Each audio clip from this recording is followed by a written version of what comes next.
तो ये उम्मीद है आप सबको पिक्चर वगैरह मिल गई होंगी। चैप्टर 4 का एक क्विक रिव्यू आप सबके सामने दे दिया जाए।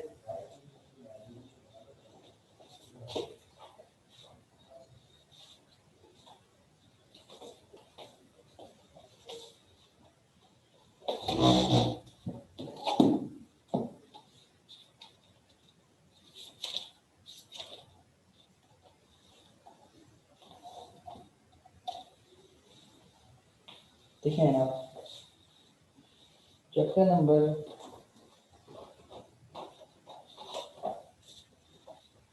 आज डेट है 22 दिसंबर 2020। ठीक है, चैप्टर नंबर 4 हम कंप्लीट कर चुके हैं।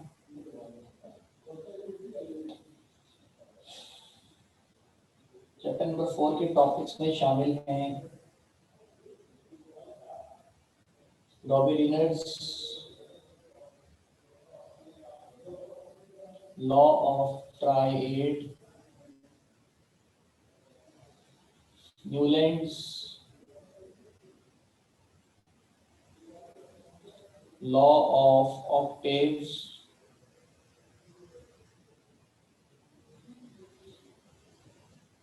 लॉदरवेयर्स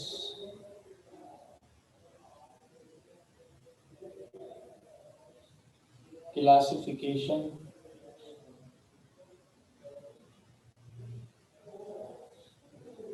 सही है। इन तीन की स्टेटमेंट्स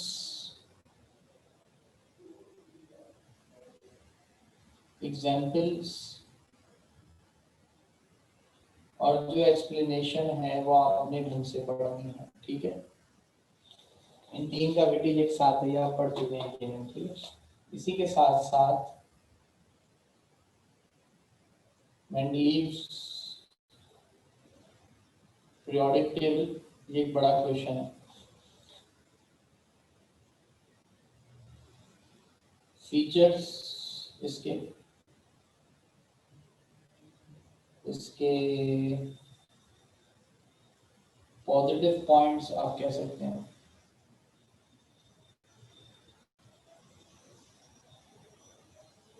और ड्रॉबैक्स यानी जो खामियां थी वो पढ़ना है आपके साथ में। करेक्शन,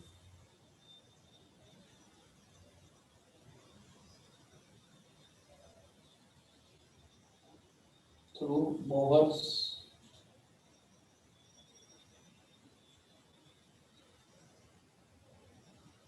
पीरियोडिक टेबल, जो वीकनेसेस हैं। ये एक काफ़ी इम्पोर्टेंट सवाल है, इसके सारे पॉइंट्स आपको लिख दिए गए हैं स्टेटमेंट के साथ, एक्सप्लेनेशन के साथ, एग्जाम्पल्स के साथ। सही है। फिर है Bohr's long form of periodic table.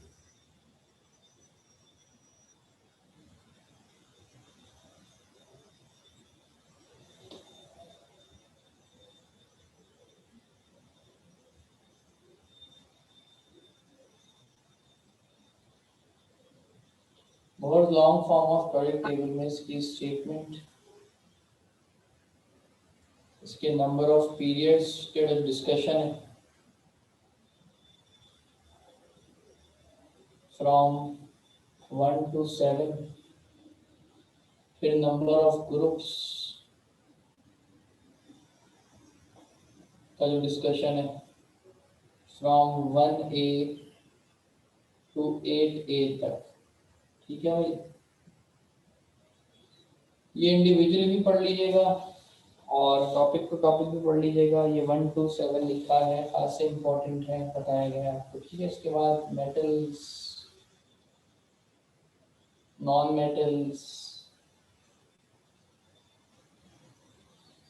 और मेटलॉइड्स के पॉइंट्स जो आपको लिखवाए थे, ये कंटेंट है। उसके बाद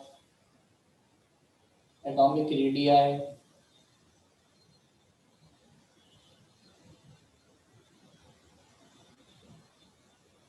आयोनाइजेशन पोटेंशियल,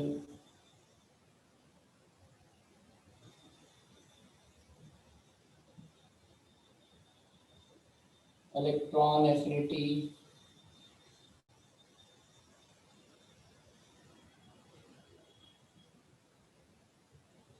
और इलेक्ट्रोनेगेटिविटी।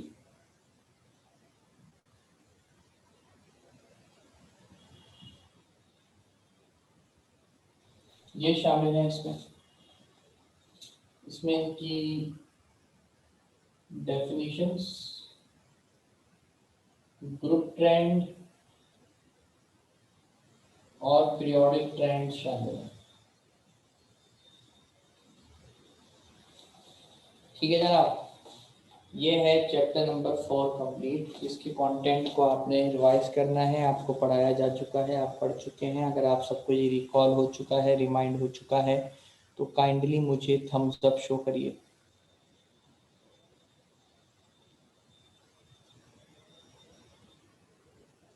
सही है, मुझे अब तक सिर्फ 5 बच्चों ने थम्स अप शो करा है। आफिया, एमन, अमरता, उमर, अलीना, महक, अरसलान, हुस्ना और सैयदा खदीजा का कोई रिस्पांस नहीं आया मुझे। बाकी सबको तो मैंने देख लिया।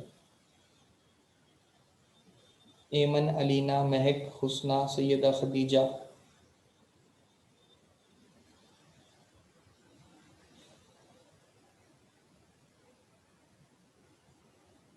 बेटा क्लास में मौजूद है ना आप लोग? सही है। तो ये सारा कंटेंट हमने पढ़ा। आज हम स्टार्ट करेंगे बाकायदा से एक नया चैप्टर,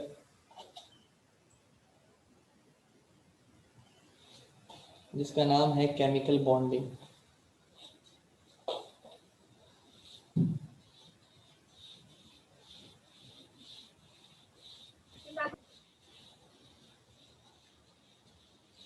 ये पिक्चर आपको यूँ ही भेजी गई है कि ये सब बुक में भी लिखा हुआ है, आप कंटेंट पढ़ भी चुके हैं, सिर्फ एक रिव्यू था। ठीक है,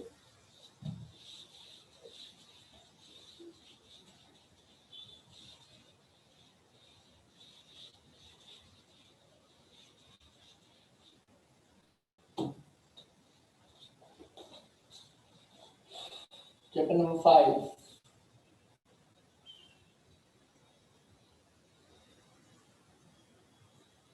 केमिकल बॉन्डिंग। बहुत ज़्यादा प्रोमिनेंट लाइट पड़ रही है केमिकल बॉन्डिंग पर।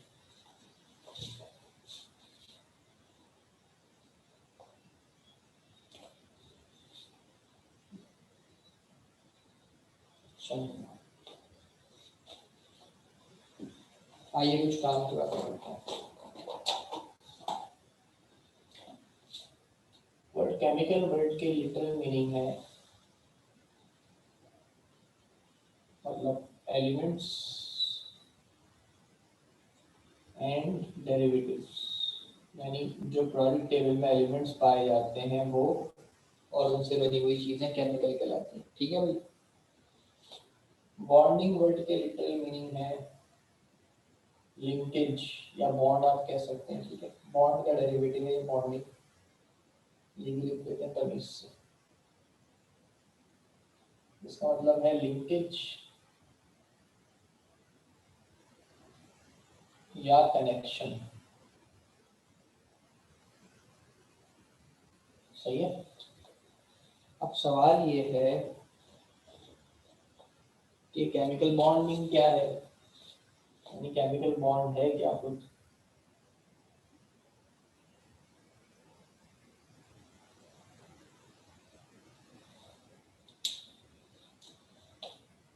The forces of attraction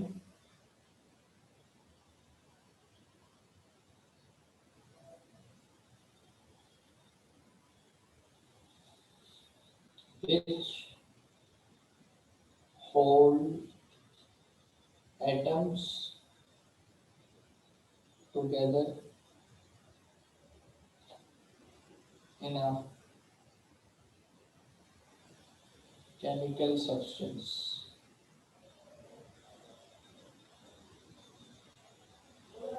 सही है, फोर्स ऑफ अट्रैक्शन क्या कहते हैं, is called chemical bond।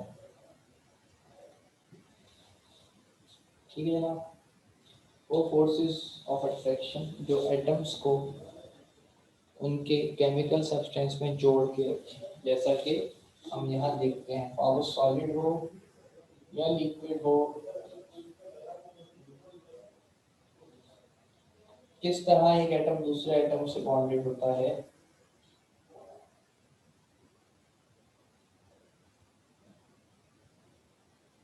सही है, सारी बातें सिखाने के लिए। इन फोर्सेस का नाम क्या है, इन्हें केमिकल बॉन्ड कहा जाता है। सही है। इससे पहले एक सवाल आता है कि क्यों कोई एटम जो है वो केमिकल बॉन्ड बनाता है।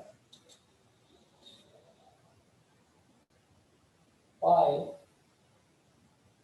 atom forms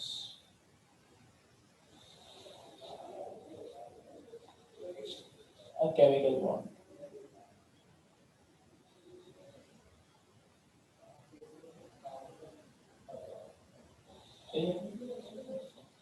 सवाल ये है कि एटम जो है वो केमिकल बॉन्ड क्यों बनाता है।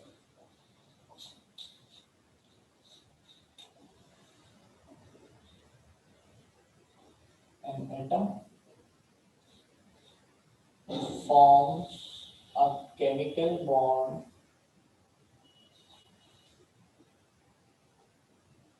to become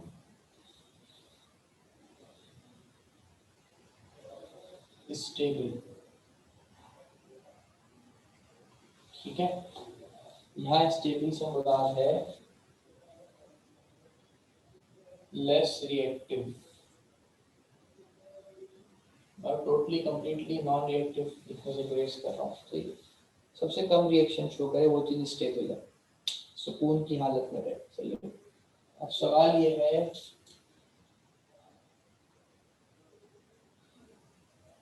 what are the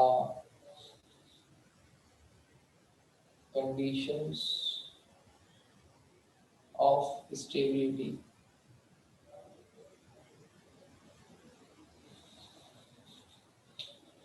So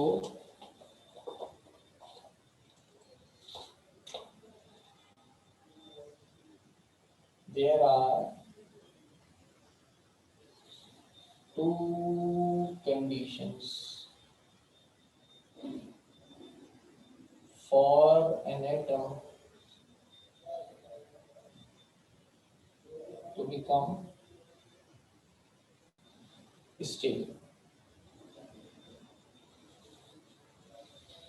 कैसे?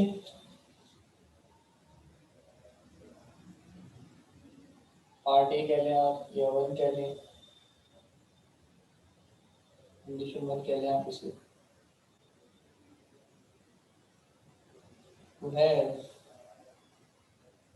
two electrons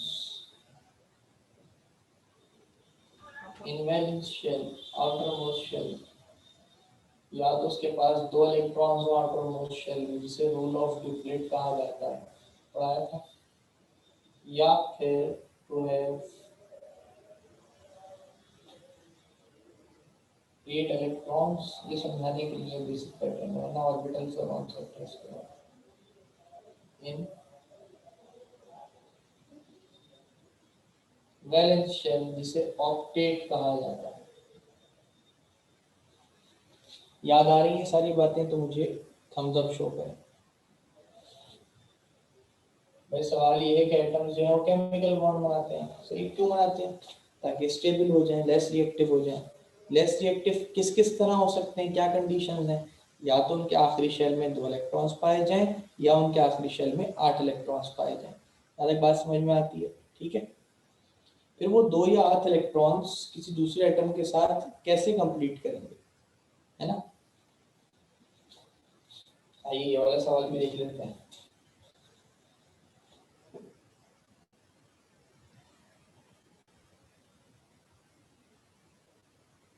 What is the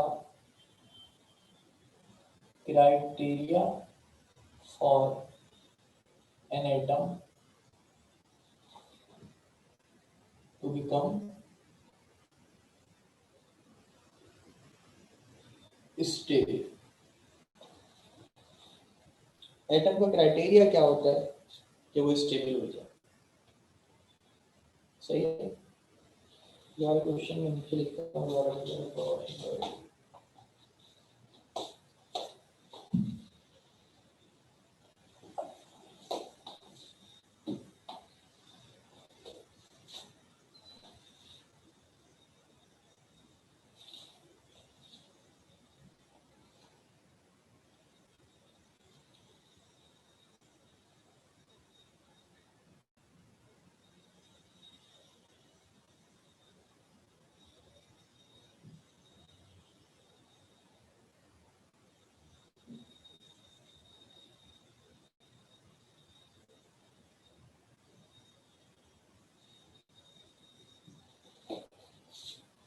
criteria क्या है, सही है जनाब?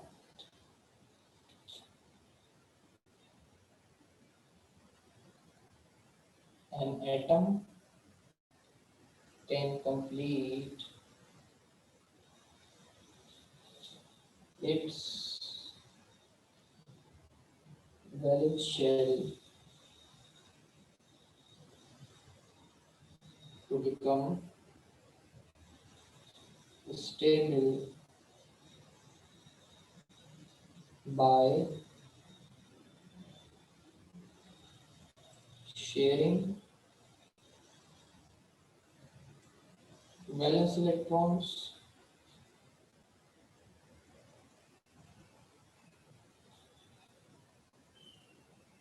by losing valence electrons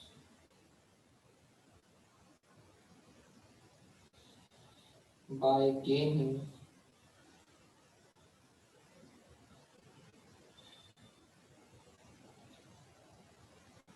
valence electrons। ठीक है, कोई एटम या तो अपने आखिरी शेल के इलेक्ट्रॉन्स शेयर करेगा तो स्टेबल हो जाएगा, या अपने आखिरी शेल के इलेक्ट्रॉन्स लूज करेगा तो स्टेबल हो जाएगा, या अपने आखिरी शेल में इलेक्ट्रॉन्स गेन करेगा तो स्टेबल हो जाएगा। यहाँ तक ये बात समझ में आई? ये तीन बातें समझ में आई तो मुझे थम्स अप शो करें। सही, फिर उसकी टाइप्स ऑफ एटम्स मैं बताता हूँ, टाइप्स ऑफ केमिकल बॉन्ड्स कौन कौन से होते हैं। सही जनाब, आगे बढ़े।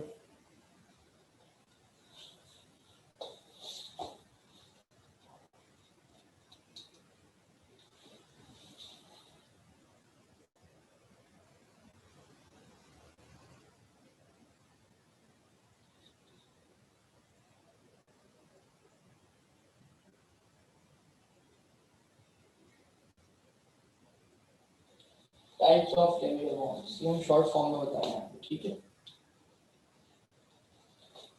सबसे पहली कैटेगरी मैं आपको बता देता हूँ, वो है आयनिक बॉन्ड। इसको तफसील से समझाऊंगा, जिसे इलेक्ट्रोवैलेंट बॉन्ड भी कहा जाता है।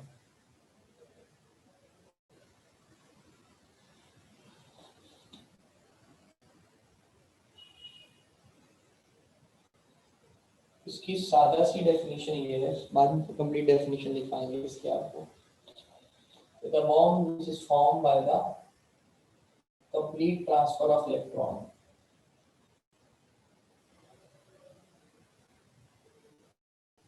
complete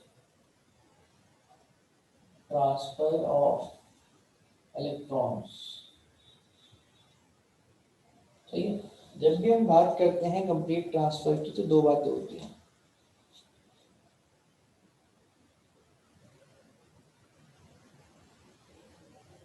One atom loses electrons, सही है, और another atom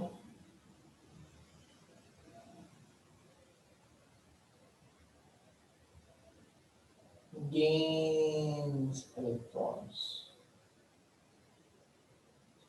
सही है, तो एक एटम जो है वो इलेक्ट्रॉन लूज करता है और दूसरा एटम जो है वो इलेक्ट्रॉन्स गेन करता है। यानी ये अमूमन होते हैं मेटल्स और ये अमूमन होते हैं नॉन मेटल्स। जिसकी वजह से लॉस ऑफ इलेक्ट्रॉन की वजह से आपके पास बनते हैं कैटाइंस, और यहाँ बनते हैं आपके पास anions.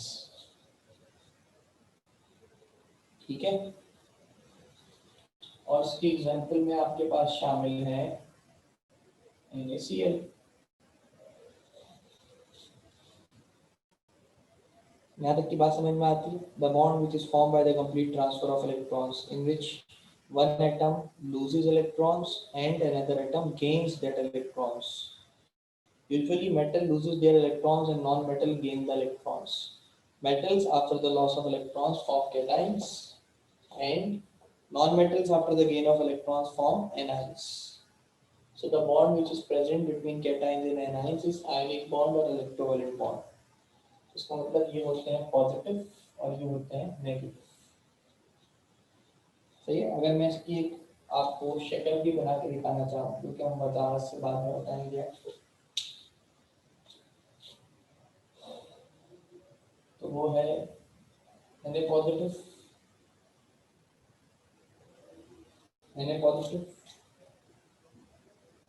Cl negative, Cl negative,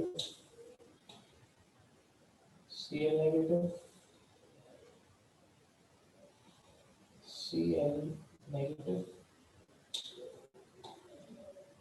Na positive और Na पॉजिटिव। तो आपके पास एक ज्योमेट्री बनती है। कैसे? ये कैटाइन इस एनाइन को अट्रैक्ट करता है, पॉजिटिव आयन, ये कैटाइन इस एनाइन को अट्रैक्ट करता है, ये कैटाइन इस कैटाइन को अट्रैक्ट करता है, ये सब अट्रैक्ट करता है। ये समझ में आया? इसी के साथ साथ ये कैटाइन इसे अट्रैक्ट करता है, ये एनाइन इसे अट्रैक्ट करता है, ये आपस में दूसरे को अट्रैक्ट करता है। ये ऐसे, ये ऐसे, ये ऐसे, ये ऐसे और ये ऐसे। तो आपके पास एक ज्योमेट्री बनती है आयनिक बॉन्ड में। सही है। इस ज्योमेट्री को कहा जाता है, क्रिस्टल्स होते हैं ज़्यादातर ये, तो इन्हें क्रिस्टलाइन लैटिस कहा जाता है। लैटिस कहते हैं ज्योमेट्रिकल शेप को। सही है। क्रिस्टल का ज्योमेट्रिकल शेप, साधारण। ठीक है। तो जो आयनिक कंपाउंड्स होते हैं ना, ये कैटाइंस और एनाइंस की वजह से बनते हैं। जो हमने पढ़ा था, बड़ी तफसील से पढ़ा था कि कैटाइन बनाने के लिए आयनाइजेशन एनर्जी चाहिए, एनाइन बनाने के लिए इलेक्ट्रॉन एफिनिटी होती है यूटिलाइज। ऐसा ही है, ये दोनों मिलकर कैटाइन और एनाइन मिलकर जो बॉन्ड बनाते हैं, जिस लिंकेज के थ्रू आपस में बनते हैं, वो क्या कहलाता है? Ionic bond. ऐसा ही है। इसमें एक एटम जो है वो इलेक्ट्रॉन लूज करता है, जो कि कैटाइन होता है, और जो एक एटम है वो इलेक्ट्रॉन गेन करता है, जो कि एनाइन होता है। समझ आ रहा है कुछ? तो मुझे थम्स अप शो करें।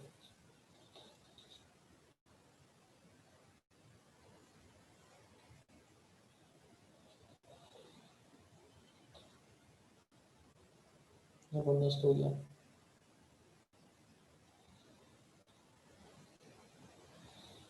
इसी तरह एक और कैटेगरी है बॉन्ड की, वो हमारे पास कहलाती है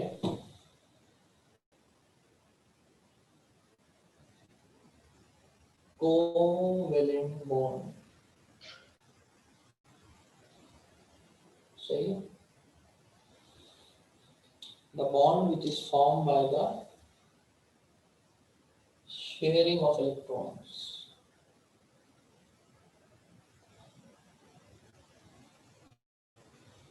सही है। शेयरिंग ऑफ इलेक्ट्रॉन्स भी दो तरीके से होती है।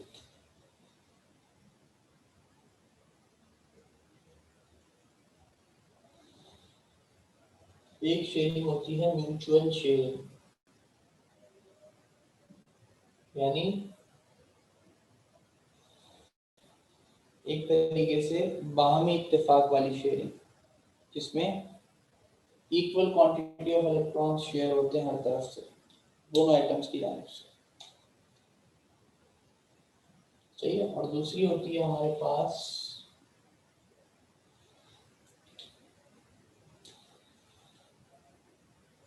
Single sided sharing. ठीक है, ये बात याद रखिएगा।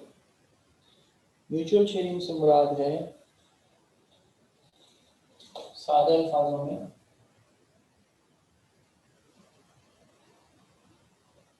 सिमेट्रिकल शेयरिंग, एक जैसी शेयरिंग।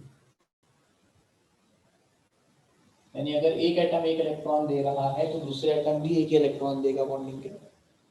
अगर बराबर वाला एटम 2 इलेक्ट्रॉन्स दे रहा है तो उसके बराबर वाला भी 2 ही इलेक्ट्रॉन्स देगा। ठीक है, सिमेट्रिकल। लिखा नजर नहीं आ रहा।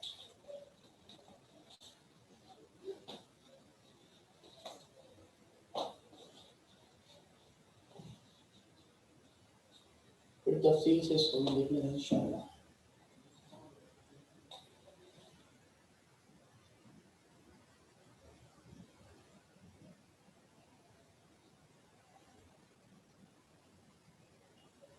ये बातें याद रखिएगा, ये बहुत बड़ी कॉन्सेप्ट को हम एक साथ डिस्कस कर रहे हैं, फिर इंशाल्लाह इसको सिंगल बाय वन भी डिस्कस करेंगे।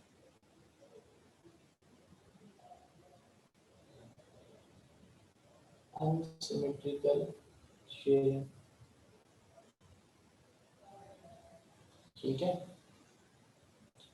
अच्छा, इसको एक नाम दिया जाता है, वो कहलाता है कोऑर्डिनेट कोवेलेंट बॉन्ड।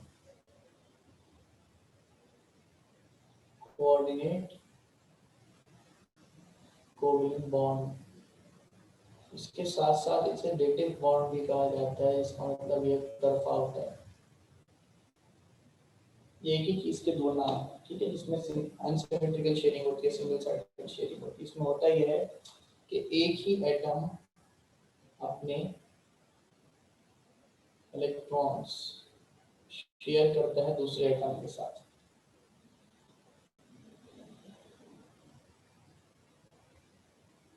एरो बनाया मैंने, ठीक है। तो ये जो शेयरिंग वन साइडेड इलेक्ट्रॉन्स होते हैं ये कहलाते हैं लोन पेयर्स, ठीक है। इतना काफी है बस। इसकी एग्जांपल में शामिल है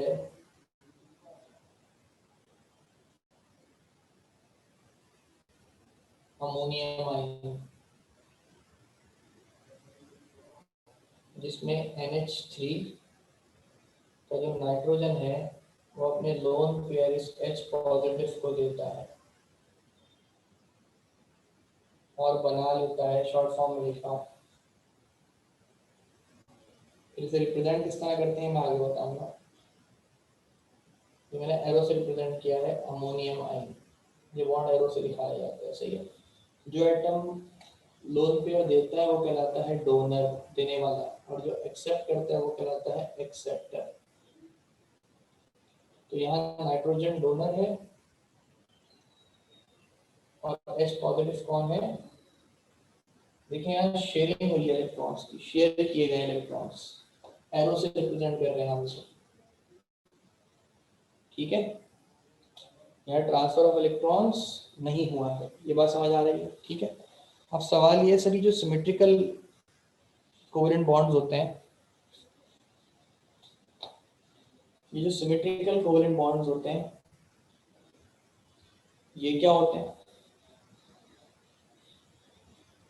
है ना। आइए देखते हैं।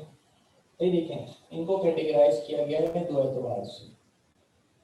एक बॉन्ड पेयर के एतबार से और दूसरा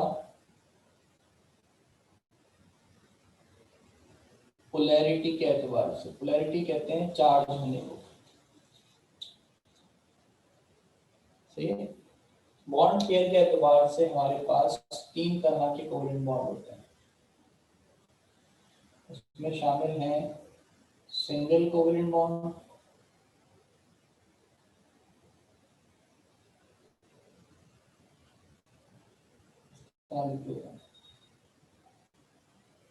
single covalent bond, double covalent bond और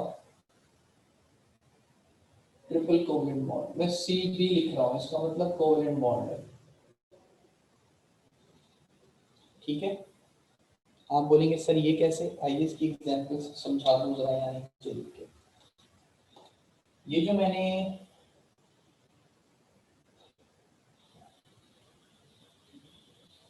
HCl लिखा है, इसमें आपको सिंगल लाइन नजर आ रही है। ये एग्जांपल है सिंगल कोवेलेंट बॉन्ड की, और साफ सुथरा कर सकते हैं। हाँ बिल्कुल कर सकते हैं, अगर ये लिखा हुआ और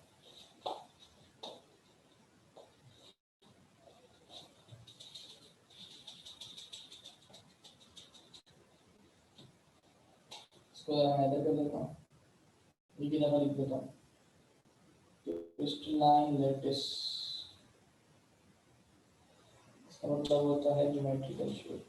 और चीजें समझा सकते।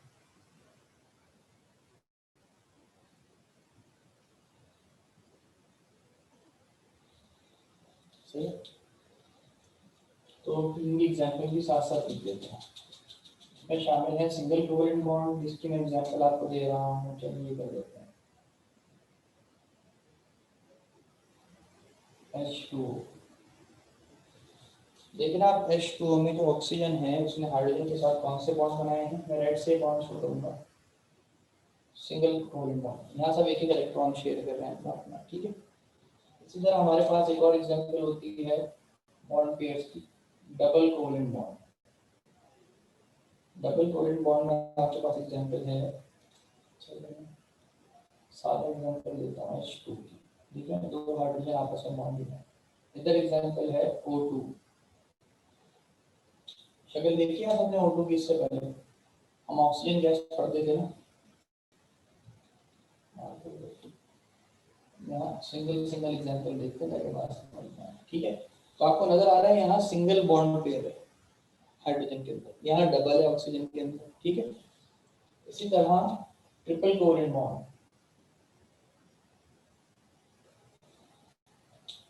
इसमें नाइट्रोजन की एग्जांपल देते हैं आपको।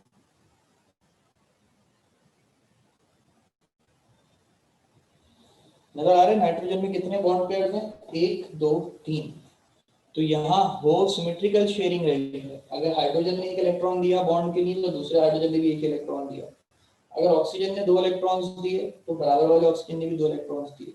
अगर एक नाइट्रोजन ने 3 इलेक्ट्रॉन्स दिए तो बराबर वाले ने भी 3 इलेक्ट्रॉन्स दिए।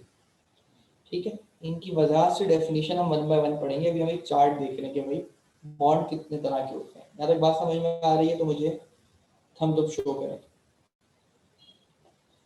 बड़ा इंपॉर्टेंट कैटेगरी पढ़ रहे हैं, बहुत सारी चीजें पढ़ रही है इसमें। यहाँ बात अगर समझ आई है तो मुझे थम्स अप शो करिए।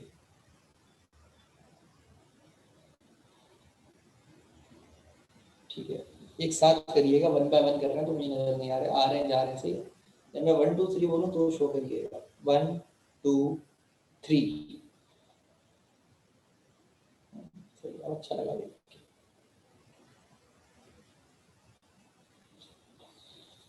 अभी पोलैरिटी के एतबार से बाकी है, वो हम यहाँ नीचे समझ लेते हैं। पोलैरिटी वाला पोर्शन मैं पूरा नीचे ले आता हूँ समझाने के लिए। ठीक है, सही है। पोलैरिटी के एतबार से आपके पास 2 तरह के मजीद टाइप्स होती है। एक होता है पोलर कोवेलेंट बॉन्ड और एक होता है नॉन पोलर कोवेलेंट बॉन्ड। सही है, इनकी डेफिनेशन आपको बताएंगे हम बाद में। पोलर कोवेलेंट बॉन्ड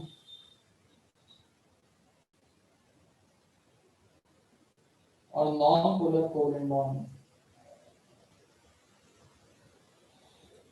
ये पाया जाता है डिफरेंट एटम्स के दरमियान। ये समझना,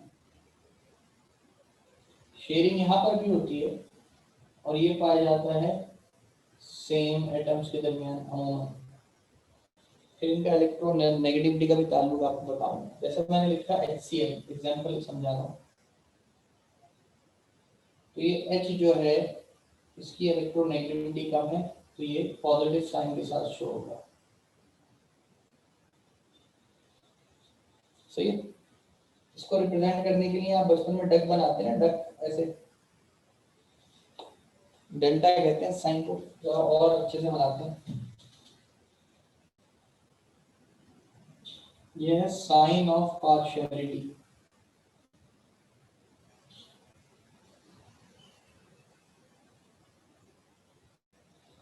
सही है।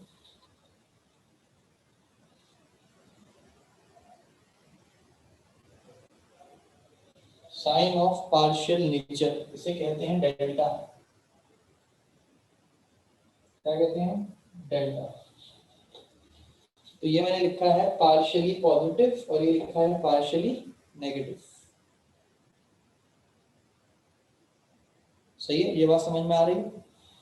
ये मैंने पॉजिटिव के साथ जो डेल्टा बनाया इसका मतलब ये इस हाइड्रोजन में पॉजिटिव होने की सलाहियत मौजूद है। अभी ये पॉजिटिव नहीं है कंप्लीटली, पर इसमें पॉजिटिव होने की सलाहियत भरपूर मौजूद है। अगर ये बॉन्ड टूटेगा तो ये H क्या हो जाएगा? कंप्लीटली पॉजिटिव, और ये Cl क्या हो जाएगा? Completely negative. पर अभी इनके दरमियान बॉन्ड है, भले वो सिंगल कोवेलेंट बॉन्ड है पर वो पोलर है। पोलर का मतलब होता है पोल्स, टर्मिनल।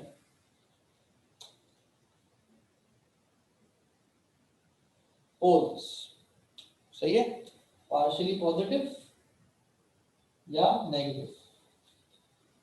बस ये कंप्लीटली नहीं होंगे, यहां इनके साथ डेल्टा होगा।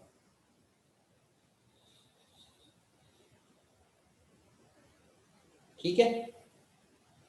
इसी तरह सेम एटम्स नॉन पोलर क्यों होते हैं? जैसे मैं H2 दोबारा लिख रहा हूँ, क्योंकि एक जैसे होते हैं और इनके अंदर इलेक्ट्रोनेगेटिविटी सेम होती है। फिर वजह से इसकी डिस्कशन करेंगे आपसे बाद में। ये मैंने मेजर टाइप्स ऑफ बॉन्ड्स आपसे डिस्कस कर लिए हैं, एक रह गया है वो है मेटेलिक बॉन्ड, वो फिर आपसे नेक्स्ट क्लास में डिस्कस करेंगे। ठीक है जनाब।